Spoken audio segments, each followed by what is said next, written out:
माजी आमदार शहाजीबापू पाटील तसेच राष्ट्रवादी काँग्रेस अजितदादा पवार गटाचे देवनसिंह मोहिते पाटील आणि उर्वशीराजे मोहिते पाटील यांची आज जाहीर सभा या ठिकाणी पार पडली। एक मोठं उत्साहाचं वातावरण या ठिकाणी होतं। आज आपण निमगाव गावच्या माजी सरपंच या नात्याने आपण काय सांगा?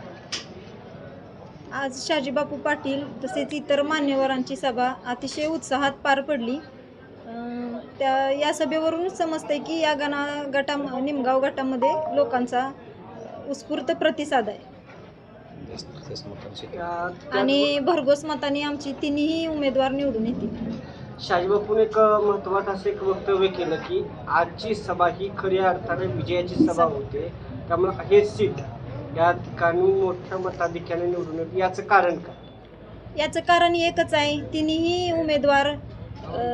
उमेदवार अतिशय चांगले आहेत, त्यांचं काम चांगलं आहे। त्यानंतर जे निमगाव गणातून उमेदवार आहेत आता भैया एक पैलवानकी असल्यामुळे त्यांच्या ओळखी आहेत, त्याचबरोबर त्यांचं काम चांगलं आहे। फक्त मतदानापुरतंच नाही तर कुठलंही पद नसताना त्यांचं काम जवळजवळ 2-3 वर्ष झालं। जसे ते लोकांमध्ये समाजात जसे वावरायला लागलेत तसं आदरणीय कैलासवासी दादांचा वारसा घेऊन पुढे चाललेत आणि हेच सगळ्यात महत्त्वाचं कारण आहे। या ठिकाणी एक प्रचार केला जातो की व्यक्ती विरुद्ध प्रवृत्ती अशी या ठिकाणी निवडणूक आहे। नेमकी प्रवृत्ती कोणती आहे? हे बरोबर आहे, एकदम खरं आहे। व्यक्ती विरुद्ध प्रवृत्ती अशीच ही निवडणूक आहे। समोर विरोधी पक्षाची तुम्ही प्रवृत्ती तर बघतच आहात।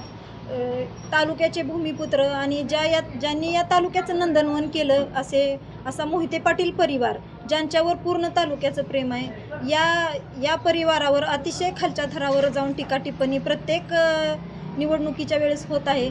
म्हणूनच आणि ही निवडणूक सध्या पूर्ण माळशिरस तालुक्याच्या जनतेने हातात घेतली आणि बाहेरचं पार्सल बाहेरच पाठवायची तयारी त्यांनी केली। ज्यांनी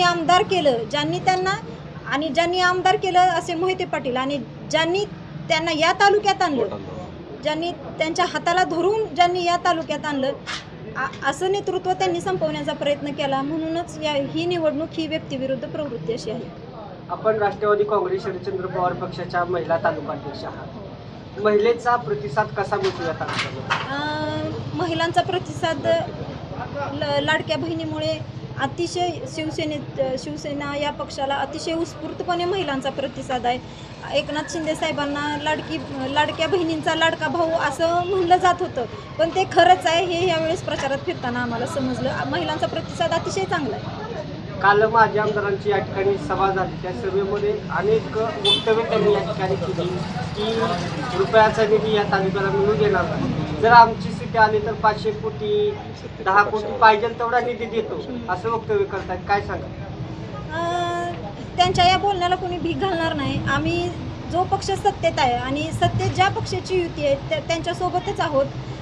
फक्त त्यांचं बोलणंच आहे की 1 रुपयाचाही निधी आणणार नाही, हे फक्त त्यांचं बोलणं आहे। खऱ्या अर्थानं ज्यावेळेस ते आमदार होते त्यांनी तालुक्यात काय केलं, काय विकास कामं केली ही जनतेला माहीत आहेत आणि सत्तेत नसतानाही मोहिते पाटलांनी काय कामं केली किंवा त्यांच्याबरोबर काम करणाऱ्या सर्व कार्यकर्त्यांनी मी सरपंच असताना आम्ही काय कामं केली हे पण जनतेला माहिती आहे। आपण फिरत असताना विकास काय राहिलेला बाकी आहे आणि तो आपल्याला या जिल्हा परिषद आणि पंचायत समितीच्या माध्यमातून करायचा आहे, काय सांगाल त्याबाबत? आता आम्ही प्रचाराला फिरत असताना सगळ्यात महत्त्वाची गोष्ट एवढीच लक्षात आली की माळशिरस तालुका हा शेतीपूरक तालुका आहे, शेतीप्रधान तालुका आहे आणि त्यामुळे शेती व्यवसाय करायचा म्हटलं तर सर्वात मोठी अडचण आहे ही रस्त्यांची आणि प्रत्येक गावात पिण्याच्या पाण्याची। तर एक रस्त्यांवरती आणि पिण्याच्या पाण्यावरती काम करण्यावर आमची भर असेल। प्रश्न करतो आपण, एक सर्वाधिक चर्चेत आपलं नाव आहे, या राजकीय समीकरणाविषयी आपण काय सांगाल? काय अंदाज आहे? राजकीय समीकरण पाहता माळशिरस तालुक्यात निमगाव गणाचे तिन्ही उमेदवार हे तालुक्यात सगळ्यात जास्त मतांनी निवडून येतील हा माझा विश्वास आहे। आणि राजकारणात काम करत असताना दरीशील भैयाजींनी जे सांगितलं की 9-18 सुपडा असावा हे 100% होणार आहे। आणि निमगाव गणाबद्दल तुम्हाला विचारायचं असेल तर ते निवडणुकीनंतर मी तुम्हाला म्हणजे रणनीती किंवा काय प्रचार होता, कसा प्रचार होता, कशा पद्धतीनं दत्ताभायांचं लॉन्चिंग किंवा त्यांचा वारसा किंवा त्यांच्या प्रत्येक गोष्टीचा आम्ही फायदा घेतला म्हणजे घेणार आहोत, घेतोय, तर ह्या गोष्टी तुम्हाला मी इलेक्शननंतर सविस्तर मुलाखत देईन. 9-18 सुपडा 7 हे नक्की ठरले. वहिनी, तुम्हाला एक शेवटचा प्रश्न. आपण प्रचार करत असताना जो जनतेचा प्रतिसाद मिळत आहे, जनतेचा प्रतिसाद मिळत आहे, त्या मतदारांना आपण आव्हान काय करा? आता सध्या जनतेचा खूप जास्त प्रतिसाद आहे. आता तुम्हाला एक गोष्ट सांगते की आजची ही सभा झाली त्यानंतर आम्ही प्रचाराला फिरतोय, तुम्ही बघितलंच असेल. 18 वर्षापासून ते 80 वर्ष वय असणाऱ्यांपर्यंत सगळी लोक आमच्यासोबत प्रचारात आहेत. महिला वर्ग भरपूर आहे आणि मतदारांना माझं एवढंच आव्हान आहे की तुमच्या अडीअडचणींना तुम्ही हाक द्याल तिथं आम्ही उभा राहू. दत्ताभैया पैलवान आहेत, त्यानंतर आदरणीय कैलासवासी नानसाहेबदादांच्या मार्गदर्शनाखाली त्यांच्या आशीर्वादाने चालणारं एक उमदा नेतृत्व आपल्या गावाला भेटणार आहे. तुमच्या शेतीच्या अडीअडचणी असतील, दवाखान्याच्या काही अडचणी असतील, तुमच्या इतर काही अडचणी असतील, तिथं प्रत्येक ठिकाणी तुम्ही फोन कराल, तिथं रात्री अहोरात्र कधीही फोन कराल त्यावेळेस उभा राहणार एक चांगलं कणखर नेतृत्व तुम्हाला भेटणार आहे. म्हणूनच माझी सर्व मतदार बंधू भगिनींना हीच विनंती असणार आहे की निमगाव गटातून जिल्हा परिषदेच्या उमेदवार आदरणीय नीलावती काकू, त्याचबरोबर माने वहिनी आणि दत्ताभैया मगर यांना तुम्ही भरघोस मतांनी विजयी करा.